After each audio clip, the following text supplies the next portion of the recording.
नमस्कार साथियों, मैं हूं योगेश और आप देखना शुरू कर चुके हैं भारत नेशन। और आप देख सकते हैं हमारे पीछे जो ये जमावड़ा है, ये परसबन्ना गांव है और पीरपैंती प्रखंड में पड़ता है।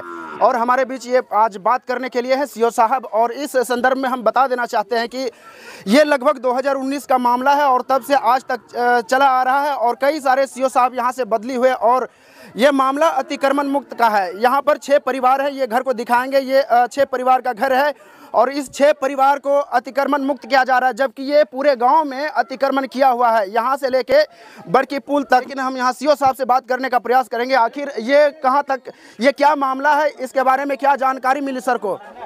तो आइए सीओ साहब से बात करते हैं। सर, आपका बहुत बहुत स्वागत है हमारे चैनल में। थैंक यू सर, हम पूछना चाहेंगे सर, आज यहाँ जो आए हैं या यहाँ आने का क्या उद्देश्य है सर, बताना चाहेंगे। यहाँ पे बिहार सरकार के ज़मीन पे लोग बसा हुआ है, इसी पे अतिक्रमणवाद खुला हुआ है जी। तो अनुमंडल स्तर से मजिस्ट्रेट के रूप में नियुक्त किया गया है, तो इसी अतिक्रमण को हटाने के क्रम में हम आए हुए हैं। अच्छा सर, हम जानना चाहेंगे जो आवेदक है, जो आवेदन किया हुआ है इस घर को हटाने के लिए, क्या अगर कोई आवेदन पूरे गांव को हटाने के लिए कर सकता है तो क्या वो हट जाएगा। देखिए, बिहार सरकार का ज़मीन में है तो अतिक्रमण हटाने का पूरा जिम्मा हमारे हाथ में है। अच्छा, आप जैसे बोल रहे हैं सर, आपके हाथ में है पूरा जिम्मा हटाने का, तो ये 6 घर ही क्यों? ये 6 घर का ही आवेदन गया था, ठीक है। तो वही पर्सनली किसी के साथ ऐसा कोई दुश्मनी नहीं होता है।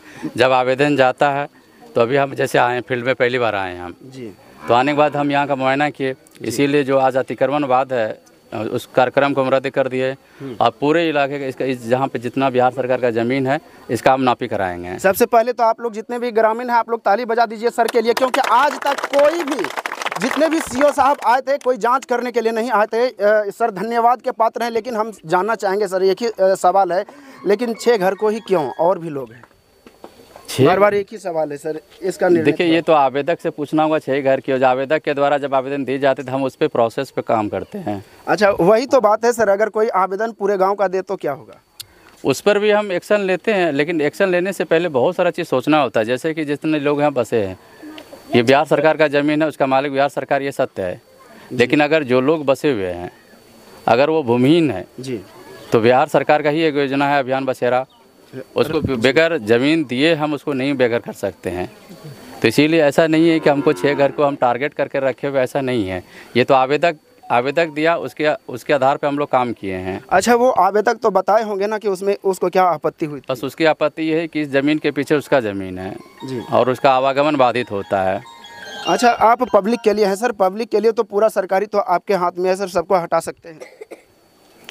कोशिश करेंगे, बिहार सरकार का ज़मीन, हम मालिक बिहार सरकार होता तो हम कोशिश करेंगे उसको अतिक्रमण पूरी तरह से हटाया जाए। लेकिन अतिक्रमण हटाने में कई अड़चनें आती है, जैसे कि हम बताएं कि जो भी लोग बसे होते हैं अगर वो भूमिहीन है तो हम इसको आसानी से नहीं हटा पाते हैं। अच्छा, ये कमज़ोर वर्ग से हैं, सभी गरीब हैं, इनके पास ना लड़ने का पैसा है, ना कहीं जाने का कोई खर्च है, तो मान के चलिए कहीं जाए तो उसमें भी नहीं जा पाएंगे। अभी घर देखिए, मतलब अभी भी पुराने ज़माने के घर हैं, और जबकि प्रधानमंत्री आवास योजना के तहत हर जगह घर बनाया जा रहा है, लेकिन आज तक इन लोगों को, जैसे कि इन लोगों से जानकारी मिली थी, आज तक कभी नहीं इन लोगों को ये आवास योजना का फ़ायदा मिला है। जिनके पास 2-2 मकान है उनको इसका लाभ मिल रहा है। देखिए, इसीलिए तो अभी हमने बोला कि सबसे पहला सवाल इन लोगों से यही पूछा कि क्या आप लोग के पास ज़मीन है या नहीं है, तो सभी ने एक स्वर में यही बोला कि सबके पास ज़मीन है। जी बिल्कुल सर, हमें भी पता है कि सबके पास ज़मीन है, लेकिन ये जो ये है रहने के लिए एकमात्र जगह है, और जो दूसरा ज़मीन है वो गड्ढे में है, जिसको भरने के लिए उसके पास धनराशि होना चाहिए, वो तो है नहीं।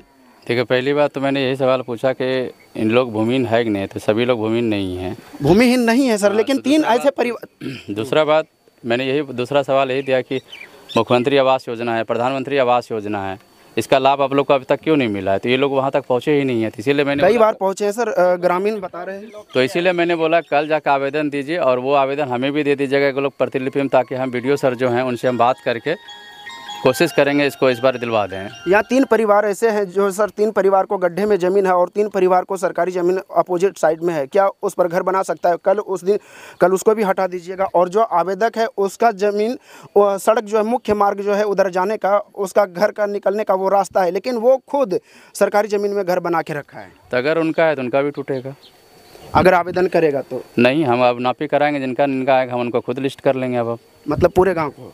हाँ, जो भी आएगा लिस्ट करेंगे उसको। अब मतलब आवेदन करना होगा? आवेदन करे ना करे, बिहार सरकार का ज़मीन पर अतिक्रमण अगर पता चल जाता है तो हम सो मोटो ले सकते हैं। मतलब पूरे गांव का? पूरे गांव का हम देखेंगे, उसका सारा चीज़ देखना पड़ता है, लेकिन हम सो मोटो में एक्शन कर ले सकते हैं, आवेदन की आवश्यकता नहीं है इसमें। अच्छा, कितने दिनों में ये कर सकेंगे सर? हम 1 सप्ताह के अंदर हम कोशिश करेंगे, इसको नॉपी कराएंगे। अच्छा चलिए सर, आपको बहुत बहुत धन्यवाद सर, आपसे बात करके बहुत अच्छा लगा। जी thank you. Thank you sir.